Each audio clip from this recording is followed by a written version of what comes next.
ನಾವು ತಿಂದಂಥ ಫುಡ್ ಅಷ್ಟೇ ಜೀರ್ಣ ಆಗಬೇಕಾ, ಇಲ್ಲ ನೀರು ಕೂಡ ಜೀರ್ಣ ಆಗಬೇಕಾ? ಕೆಲವ್ರು ಹೇಳ್ತಾರೆ ಫುಡ್ಡು ಜೀರ್ಣ ಆದರೆ ಸಾಕು, ನೀರೇನಪ್ಪ ಕುಡಿತೀವಿ ಹೋಗುತ್ತೆ. ಖಂಡಿತ ಹಾಗಲ್ಲ. ಸೊ ನಾವು ಕುಡ್ದಂಥ ನೀರು ಕೂಡ ಜೀರ್ಣ ಆಗಬೇಕು. ಆ ಜೀರ್ಣ ಆಗೋಕ್ಕೆ ಏನಾಗಬೇಕು, ನಾವು ಎಷ್ಟು ನೀರು ಕುಡಿಬೇಕು? ಸೊ ಒಂದು ಮೆಜರ್ಮೆಂಟ್ ತೊಗೊಂಡು ನೀರು ಕುಡಿಬೇಕಾ, ಇಲ್ಲ ಅಂತಂದರೆ ಡಾಕ್ಟ್ರ್ ಹೇಳಿದ್ನ ಕೇಳಬೇಕಾ, ಇಲ್ಲ ನೀರು ನಿಮ್ಮ ದೇಹ ಏನು ಹೇಳುತ್ತೆ ಅಷ್ಟನ್ನ ತೊಗೋಬೇಕಾ?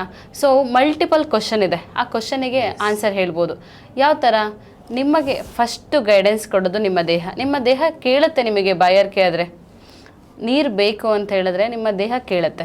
ಸೊ ಇಷ್ಟು ನೀರು ಕುಡೀರಿ ಅಂತ ಮೆಜರ್ಮೆಂಟ್ ಖಂಡಿತ ಮಾಡ್ಕೋಬೇಡಿ. ನಿಮಗೆ ಬಾಯಾರಿಕೆ ಆದಾಗ ಎಷ್ಟು ಬೇಕು ಅಷ್ಟು ನೀರು ಕುಡೀರಿ, ಓಕೆನಾ? ನೀರು ಕುಡಿದ್ಮೇಲೆ ಸ್ವಲ್ಪ ಗ್ಯಾಪ್ ಇರಲಿ. ಸಿಪ್ ಬೈ ಸಿಪ್ ಕುಡಿದ್ರಿ, ಒಂದು 1 ಅವರ್ ಆಯಿತು, ಹಾಫ್ ಆನ್ ಅವರ್ ಆಯಿತು, ನಿಮ್ಮ ಮತ್ತೆ ಅಗೇನ್ ಬಾಯಾರಿಕೆ ಆದರೆ ಮಾತ್ರ ನೀರು ಕುಡೀರಿ, ಇಲ್ಲ ಅಂದರೆ ಬೇಡ. ನಾವೇನು ಹೇಳ್ತೀವಿ ಅಂದರೆ ಇಲ್ಲಿ ಹಸ್ವಾದಾಗ ಊಟ ತಿನ್ನಬೇಕು, ಬಾಯಾರಿಕೆ ಆದಾಗ ನೀರು ಕುಡಿಬೇಕು ಅಂತ ಹೇಳ್ತೀವಿ. ಏನಕ್ಕೆ? ಸೊ ಏನಕ್ಕೆ ಆ ಥರ ರೂಲ್ಸ್ ಇದೆ? ಯಾಕೆಂತಂದರೆ ಅದನ್ನು ಡೈಜೆಷನ್ ಆಗಬೇಕು. ಡೈಜೆಷನ್ ಆಗಿ ಆ ಪ್ರೊಸೆಸ್ ಏನಿದೆ ಕಿಡ್ನಿಗೆ, ನೀವು ಒಂದು 5 kg ಅಕ್ಕಿ ಎತ್ಕೊಂಡು ಹೋಗ್ತಿರ್ತೀರಪ್ಪ.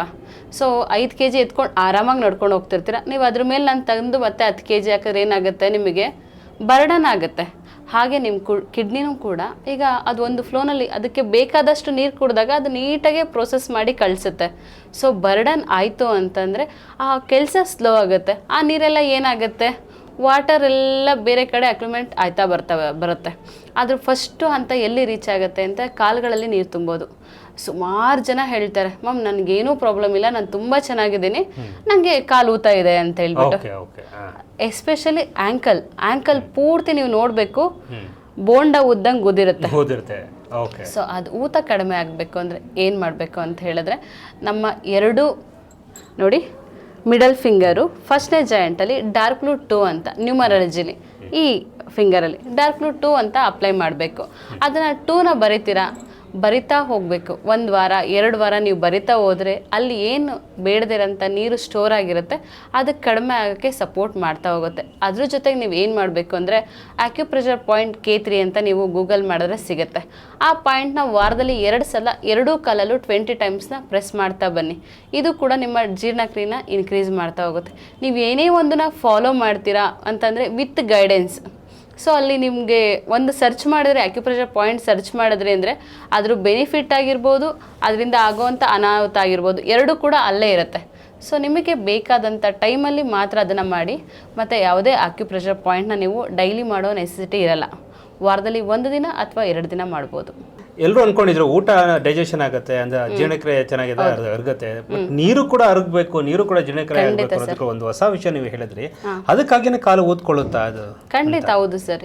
ಅದೇ ನಾನು ಹೇಳಿದ್ನಲ್ವಾ, ಸೊ ಯಾವುದೂ ಅಷ್ಟೇ ಬರ್ಡನ್ ಆಗಬಾರ್ದು.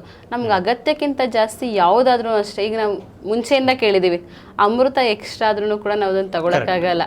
ಅದೇ ಥರ ನೀರು ಅಷ್ಟೇ. ನೀರು ಕೂಡ ಡೈಜೆಷನ್ ಆಗಿ ಯೂರಿನ್ ಮುಖಾಂತರ ಪಾಸ್ ಆಗಬೇಕೇ ಹೊರತು ನಾವು ಪುಷ್ ಮಾಡಿ ಕೊಡಂಗಿಲ್ಲ, ಓಕೆನಾ? ಯಾಕೆಂದ್ರೆ ಕೆಲವರು ಹೇಳ್ತಿರ್ತಾರೆ ದಿನಕ್ಕೆ 3 ಲೀಟರ್ ನೀರು ಕುಡಿಬೇಕು, ದಿನಕ್ಕೆ 3.5 ಲೀಟರ್ ನೀರು ಕುಡಿ, ಬಟ್ ಅದನ್ನ ಮೆಜರ್ ಮಾಡಿ ಹೇಳ್ತಿರ್ತಾರಲ್ಲ. ಹಾಗೆ ನೀವು ಇನ್ನೊಂದು ಮಾತು ಚೆನ್ನಾಗಿ ಹೇಳಿದ್ರಿ, ನಮ್ಮ ಬಾಡಿ ಏನು ಕೇಳುತ್ತೋ ಎಷ್ಟು ಕೇಳುತ್ತೋ ಅಷ್ಟು ಕೊಡಿ. ನೀವು 3 ಕೊಡಬೇಕು ಅಂತಾರೆ ಫೋರ್ಸ್ಫುಲ್ ಆಗಿ ತುಂಬೋದು ಬೇಡ ಅಂತ ಹೇಳಿದ್ರಿ. ಹೌದು. ಸೊ ಇದೊಂದು ಒಳ್ಳೆ ಪಾಯಿಂಟ್. ಬಟ್ ಈ ಜೀರ್ಣಕ್ರಿಯೆಯನ್ನು ಉತ್ತಮಪಡಿಸೋದಕ್ಕೆ ಸೊ ಒಂದು ನಂಬರ್ ಹೇಳಿದ್ರಿ, ಅದನ್ನೆಲ್ಲ ಹಚ್ಚಬೇಕು ಅದನ್ನು. ಆ ನಂಬರ್ ಎಲ್ಲ ನಂಬರು ಅಥವಾ ಒಂದು ಕಲರ್? ನಂಬರು 2 ಕೈ, ಮಿಡಲ್ ಫಿಂಗರ್, ಮೊದಲನೇ ಜಾಯಿಂಟ್, ಡಾರ್ಕ್ ಬ್ಲೂ 2. ಇದೇನು ಮಾಡುತ್ತೆ ಅಂದರೆ ಕಾಲಲ್ಲಿ ಊತ ಇರುತ್ತಲ್ಲ ಅದನ್ನು ಕಡಿಮೆ ಮಾಡುತ್ತೆ. ನಿಮಗೆ ಅಪ್ಲೈ ಮಾಡಿ ತೋರಿಸ್ಬೇಕಂತಂದರೆ ನಾನು ತೋರಿಸ್ತೀನಿ.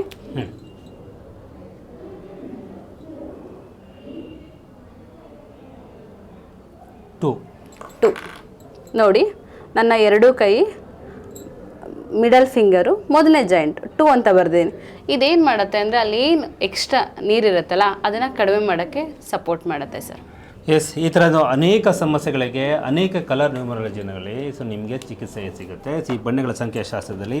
ಸೊ ಈ ಬುಕ್ನಲ್ಲೇ ಅತ್ಯದ್ಭುತವಾದಂಥ ಎಲ್ಲ ಡೇಟ್ ಸಿಗುತ್ತೆ. ನೀವೇನು ಹೇಳಿದ್ರು ಎಲ್ಲವೂ ಕೂಡ ಇಲ್ಲಿ ತುಂಬಿರುತ್ತೆ. ಖಂಡಿತ ಸರ್. ಸೊ ಕೆಲವರು ತುಂಬ ಸೀರಿಯಸ್ ಆಗಿದೆ ಸರ್, ಇಲ್ಲ ನಾವು ಕ್ಲಿನಿಕ್ಗೆ ಬರಬೇಕು ಅಂತಂದಾಗ ನೀವುಗಳೆಲ್ಲ ರೆಡಿ ಆಗಿರ್ತೀರಿ ಅಂತ ಬಂದವ್ರಿಗೆ ನಗ್ನಗ್ತಾ ಅವ್ರಿಗೆ ಟ್ರೀಟ್ಮೆಂಟ್ ಕೊಡಿಸು.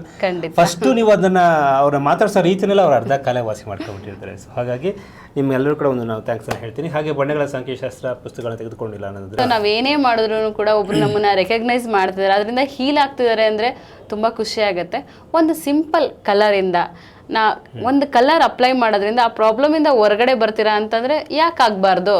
ಮತ್ತು ಸುಮಾರು ಮೆಡಿಸನ್ನ ತೊಗೊತಾ ಹೋಗ್ತಿರ್ತೀರ, ನಿಮ್ಮ ದೇಹಕ್ಕೆ ಆ ಮೆಡಿಸನ್ ಬೇಕಾ ಬೇಡವಾ ನಿಮಗೆ ಗೊತ್ತಿರಲ್ಲ.